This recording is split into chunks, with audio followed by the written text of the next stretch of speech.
பிதா குமாரன் பரிசுத்தாவின் பேராலே ஆமென். கிறிஸ்துவுக்குள் மிக பிரியமானவர்களே, புதிய நாளை காண்பதற்கான கிருபையை நமக்கு ஆண்டவர் பாராட்டியிருக்கிறார். இந்த நாளிலே கூட ஆண்டவர் நமக்கு உன்னத இறைவார்த்தை, அது நீதிமொழிகள் அதிகாரம் 14வது அதிகாரத்தில் 21வது வசனம். பிறனை அவமதிக்கிறவன் பாவம் செய்கிறான், தரித்திரனுக்கு இறங்குகிறவனோ பாக்கியம் அடைவான். எல்லாரும் ஒரு ஆமேன் சொல்லலாமா? ஆமேன். ஆம், கிறிஸ்துவுக்குள் மிகவும் பிரியமானவர்களே, பாக்கியம் அடையக்கூடிய பிள்ளைகள் யார்? அவர்கள் இறங்குகிறவர்கள். யாருக்கு இறங்குகிறவர்கள்? ஏழைகளுக்கு, அனாதைகளுக்கு, திக்கற்ற பிள்ளைகளுக்கு, தரித்திரருக்கு நாம் உதவுகிறோமா? சிந்திக்க அழைக்கப்படுகிறோம். கிறிஸ்துவுக்குள் மிகவும் பிரியமானவர்களே, சிச்சி போ என்கிட்ட வராத என்று சொல்லி உதாசீனப்படுத்துகிறோமா? இல்லை என்று சொன்னால், யாராவது எனக்கு ஏதாவது செய்ய என்று சொல்லி கேட்கின்ற பொழுது அவர்களை நாம் கொடுத்து அவர்களுக்கு உதவி செய்கிறோமா? இல்லை என்று சொன்னால் உதாசீனப்படுத்துகிறோமா? சிந்திக்க அழைக்கப்படுகிறோம். கிறிஸ்துவுக்குள் மிகவும் பிரியமானவர்களே, தரித்திரருக்கு இறங்குகிறவனோ பாக்கியம் அடைவான் என்று சொல்லி போட்டிருக்கிறது. நான் ஏற்கனவே நான் சொல்லியிருக்கிறேன், ஒரு ரூபா கொடுக்கறதுக்கு 1000 கேள்வி நம்ம அவர்களை கேட்போம். நம்ம சிந்திக்க அழைக்கப்படுகிறோம்.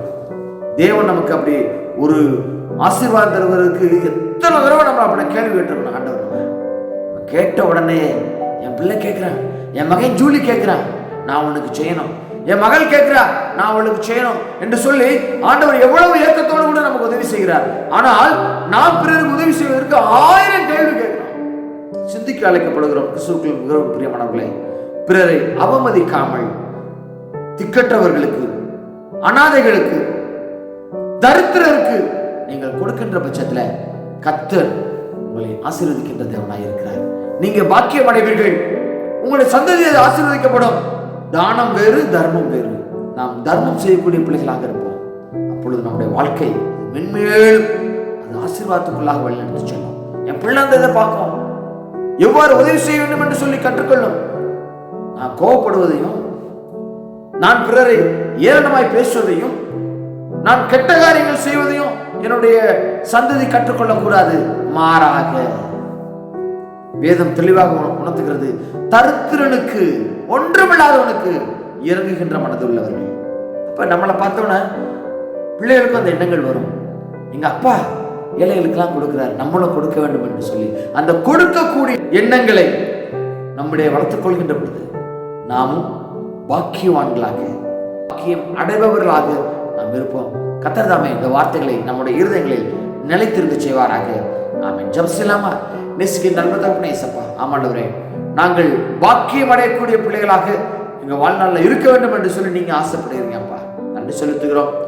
ஆமாண்டவரே, தரித்திரருக்கு இறங்கக்கூடிய பிள்ளைகளாக, யாரையும் உதாசீனப்படுத்தி ஒதுக்காத பிள்ளைகளாக இருக்க வேண்டும் என்று சொல்லி எங்களை அழைப்பு விடுக்கிறீங்க. அதை நாங்கள் புரிந்து கொண்ட பிள்ளைகளாக, யாரையும் நாங்கள் உதாசீனப்படுத்தி விடாதபடி அன்போடு கூட எங்களால் இயன்ற அளவுக்கு அவர்களுக்கு உதவி, அவர்களுக்கு தேவையான காரியங்களை செய்ய நாங்கள் அழைக்கப்பட்டிருக்கிறோம். அந்த இறை சிந்தனையை இந்த நாளிலே எங்கள் உள்ளத்துல வைத்திருக்கிறீங்க. அதன்படியே வாழவும் எங்களை அழைக்கிறீங்க. ஒப்பு கொடுக்கிறோம் அப்பா. இந்த வேலையிலையும் கூட நான் உதவி செய்ய வேண்டும், என்னுடைய கைகளை நீங்க பலப்படுத்துங்கப்பா என்று சொல்லி நினைக்கிற பிள்ளைகளுக்காக நாங்கள் ஜெபிக்கிறோம். அவங்களுடைய கைகளை நீங்க வலுப்படுத்துங்கப்பா. அந்த பிள்ளைகளுடைய எண்ணங்களை நீங்க அன்றைய எடுத்து பயன்படுத்தும்படியாக ஜெபிக்கிறோம். முழுவதுமாக எங்களை தாழ்த்துகிறோம். எங்களை ஆசீர்வதிங்க, எங்களை பலப்படுத்துங்க, எங்களை பாதுகாத்துக் கொள்ளுங்க. துதிக்கிறோம், எல்லாவற்றையும் மிக செலுத்துகிறோம். இயேசு கிறிஸ்துவின் ஜெபம் கேட்கிறோம் நல்ல பிதாவே. ஆமென். God bless you.